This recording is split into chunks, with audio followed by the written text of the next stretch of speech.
बिस्मिल्लाहिर्रहमानिर्रहीम, अस्सलाम वालेकुम। एक बहुत बड़ी ख़बर जिसको सरप्राइज़ कहा जा रहा है, पूरी दुनिया में तहलका मच गया है, सब लोग हैरान हो गए हैं कि ये क्या हो गया है।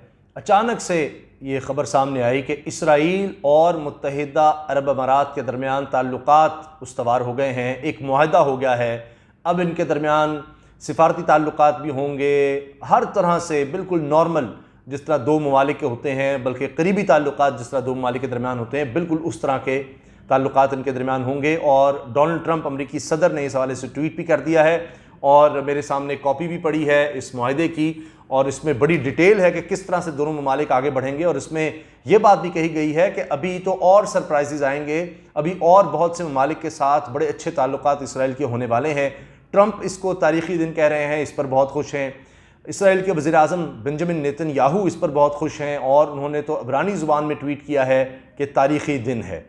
और इसी तरह से मुत्तहिदा अरब अमारात के हवाले से मैं आपको बता दूं कि उनके जो क्राउन प्रिंस हैं उन्होंने भी ट्वीट किया है, मगर उन्होंने इसमें एक और बात दिलचस्प कही है, जिसमें जो मुआहदे में बात कही गई है उसमें थोड़ा सा इसराइल ने या अमेरिका ने ख़ास टर्म यूज़ की है फ़लस्तीन के हवाले से, वो मैं आपके सामने रखूँगा। लेकिन सबसे पहले मैं मोहम्मद ज़ैद बिन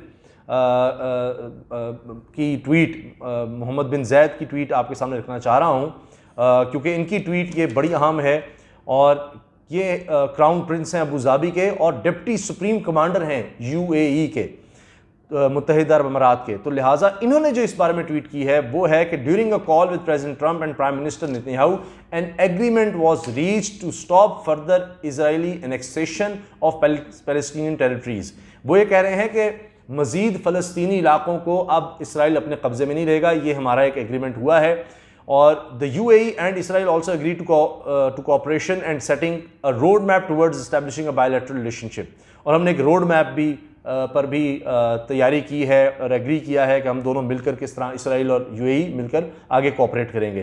तो ये स्टॉप फर्दर इसराइल एनेक्सेशन का जो लफ्ज़ है ना, कि और इलाके फ़लस्तीनी इलाके इसराइल कब्ज़े में नहीं लेगा, ये तो कह रहे हैं मोहम्मद बिन ज़ैद जो क्राउन प्रिंस हैं अबू धाबी के। लेकिन जो चीज़ एग्रीमेंट में मौजूद है वो इससे बिल्कुल मुख्तलिफ है। अब इसके बाद पाकिस्तान का भी बड़ा इम्तिहान शुरू हो जाता है, क्योंकि फ़लस्तीन की तरफ से इसकी बड़ी मजम्मत की गई है और वो ये कह रहे हैं कि ये बहुत गलत है। फ़लस्तीनी अब देख रहे हैं ज़्यादा तुर्की की तरफ, और ये एक अब अजीब सूरत हाल पैदा हो गई है। और ये जो एग्रीमेंट है इसमें तो बहुत कुछ कहा जा रहा है कि तीनों ममालिक के मुश्तरका मफादात की बात हो रही है। और डोनाल्ड ट्रंप ने कहा है कि huge breakthrough today, historic peace agreement between our two great friends Israel and the United Arab Emirates.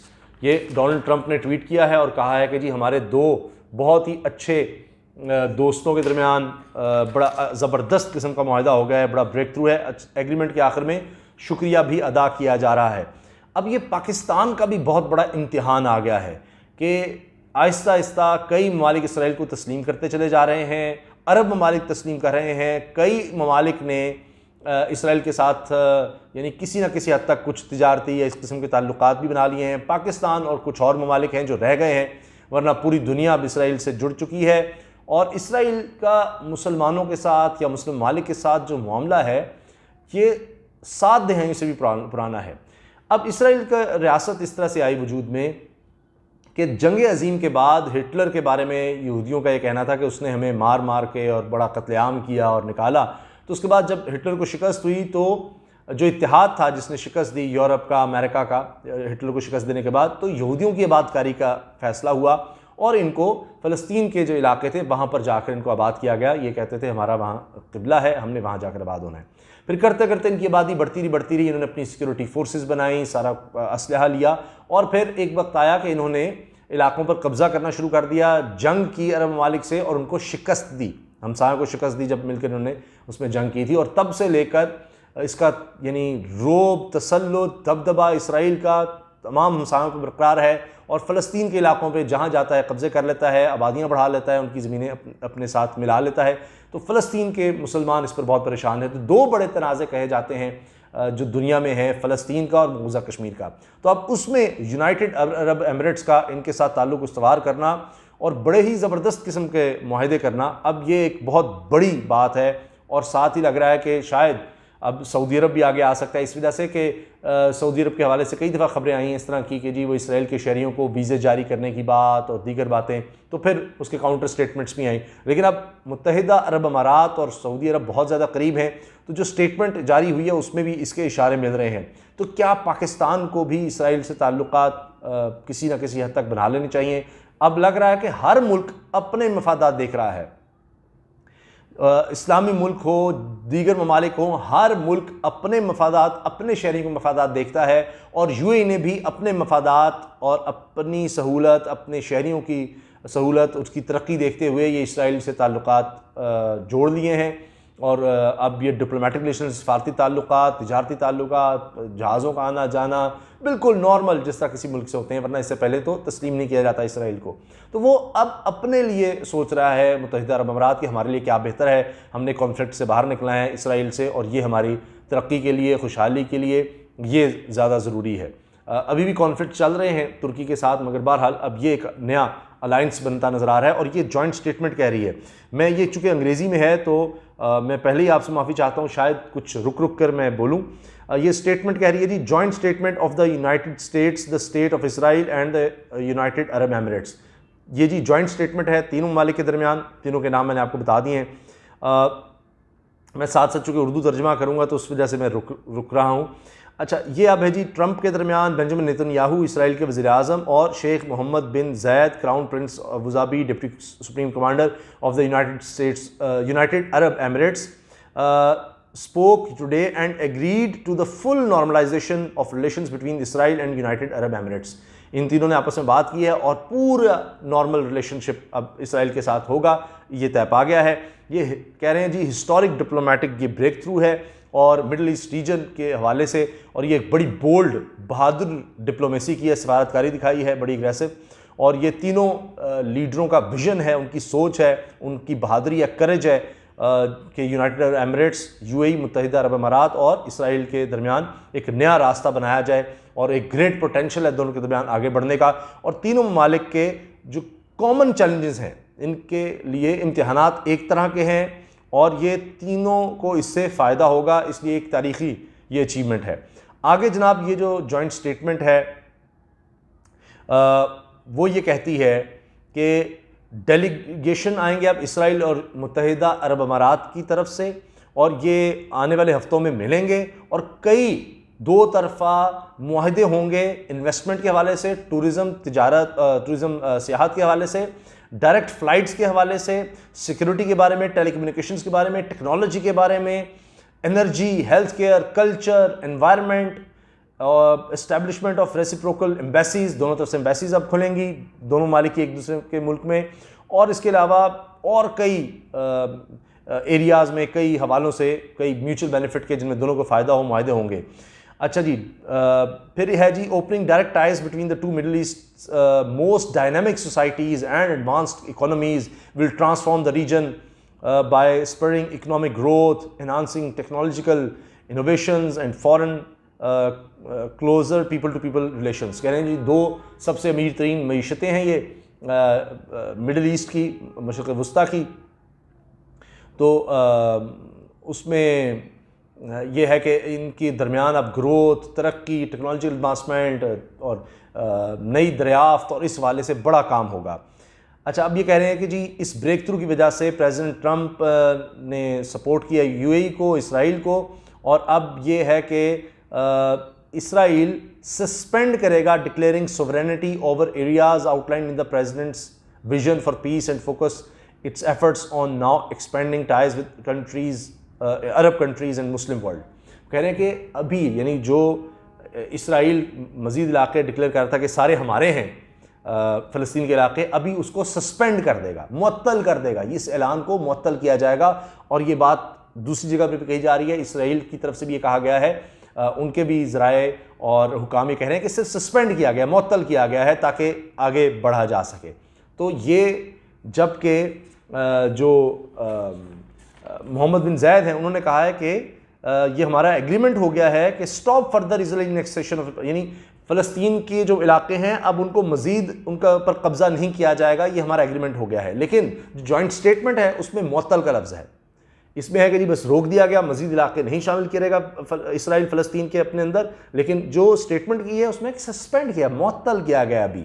तो यानी कल को इसराइल जो मर्ज़ी करे, जितने मर्ज़ी इलाके फ़लस्तीन के अपने साथ शामिल कर ले, और जो मुसलमानों का क़िबला अव्वल कहलाता है, बैतुल मक़दस है, उसके हवाले से भी सारा कंट्रोल इसराइल के पास ही रहेगा। और जो एग्रीमेंट ट्रंप चाहते हैं उसमें कहीं दूर एक अलग से इलाका वो थोड़ा सा फ़लस्तीन को दे देंगे, तो ये यानी इसराइल के पास ही सब कुछ रहेगा, तो उसमें कुछ नहीं हासिल होना।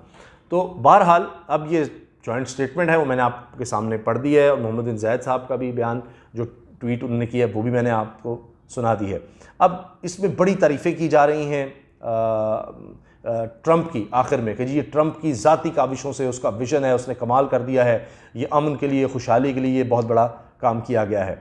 अच्छा, अब जिस तरह मैंने आपको बताया कि अभी और आगे बढ़ना है, और कई ममालिक के हवाले से बात हो रही है कि जी वो भी इसमें शामिल हो जाएंगे और उसके भी ताल्लुकात इसराइल के उनके साथ भी हो जाएंगे। अब यह है कि आगे जॉइंट स्टेटमेंट ये कहती है कि हमने एडिशनल ब्रेक थ्रूज करने हैं और दूसरे ममालिक को भी इस तरह के एग्रीमेंट्स में लेकर आना है, ये गोल है। फिर यह है कि यूनाइटेड अरब एमिरेट्स और Israel immediately expand and accelerate cooperation regarding the treatment of and the development of vaccine के हवाले से दोनों मिलकर काम करेंगे, ये वबा की वैक्सीन के हवाले से। फिर ये कि मुसलमान, यहूदी और ईसाइयों की ज़िंदगियों को इलाके में जो रह रहे हैं उनकी बेहतरी के लिए काम किया जाएगा तीनों मिलके। फिर ये है कि अमेरिका के जो दीगर इत्तेहादी हैं उनके साथ भी काम किया जाएगा, और स्ट्रेटेजिक एजेंडा है तीनों ममालिक का, ये बताया जा रहा है स्ट्रेटेजिक एजेंडा है मिडल ईस्ट का तीनों ममालिक का, कि हमने फैलाना है सिफारती ताल्लुकात को, और हमारा तीनों का विज़न एक है रिगार्डिंग थ्रेट्स एंड अपॉर्चुनिटीज़, के जो ख़तरात हैं और जो मौक़े हैं ख़ित्ते में वो तीनों ममालिक के एक से हैं। और अब ये एक तुर्की के लिए भी बड़ा ख़तरा है, क्योंकि तुर्की और यूएई एक दूसरे को धमकी दे चुके हैं लिबिया के हवाले से कि जी दोनों कह रहे हैं एक दूसरे को कि जी आप वहाँ मुदाखलत कर रहे हैं।